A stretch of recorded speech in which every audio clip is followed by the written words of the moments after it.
नारी शक्ती दूत ॲप जो राज्यांनी या ठिकाणी आणि विभागांनी महायुतीच्या सरकारने जी नवीन योजना मुख्यमंत्री माझी लाडकी बहीण ही त्या ठिकाणी सुरू केलेली आहे।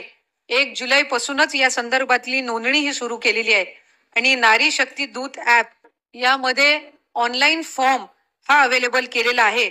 यामध्ये GR पहिला इश्यू केल्यानंतर शासन निर्णय निर्गमित केल्यानंतर काही सुधारणा त्यामध्ये करण्यात आलेली आहे आणि ज्या सुधारणा करून तिथं आम्ही ते ॲप अजून अपडेट करत आहोत। आणखीन काही सूचना सुद्धा आलेल्या आहेत, त्यामुळे त्या सुद्धा या ॲपवर आपण लवकरात लवकर अपडेट करून या ॲपची क्षमता सुद्धा या एका आठवड्याभरातच ॲपच्या ज्या काही सर्व तांत्रिक बाबी आहेत त्या निश्चितपणाने सोडवल्या जातील। या व्यतिरिक्त जिल्हा बँकेतल्या ज्या अकाउंट असतील किंवा पोस्टच्या ज्या अकाउंट्स असतील हे सुद्धा त्या ठिकाणी ग्राह्य धरल्या जाणार आहेत। त्यामुळे त्या संदर्भामध्ये सुद्धा मी अध्यक्ष महोदय आपल्या अनुमतीने या ठिकाणी सभागृहातील सदस्यांना माहिती देऊ इच्छिते।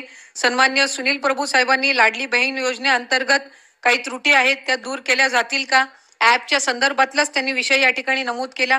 त्याच्यामुळे मी आत्ताच आपल्या उत्तरामध्ये सांगत असताना ज्या ज्या काही ॲप मधल्या सुधारणा आहेत आम्ही पोर्टल सुद्धा त्याचं डेव्हलप करत आहोत। त्याच्यामुळे पुढच्या एका आठवड्याच्या कालावधीमध्येच पोर्टल सुद्धा हे निश्चितपणाने उपलब्ध असणार आहे।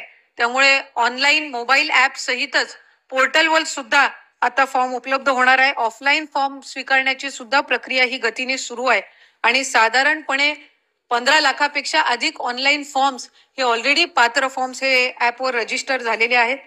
या व्यतिरिक्त यामिनीताईंनी या ठिकाणी भिक्षेकरी गृहामध्ये जी काही कमतरता आहे की या मुख्यमंत्री माझी लाडकी बहीण या योजनेमुळे इतर कुठल्या महिला व बालविकासच्या योजनेंवर काही त्याचे नकारात्मक पडसाद उमटतील का किंवा इतर योजना कार्यरत राहतील का, त्यामुळे ही एक स्वतंत्र योजना आहे।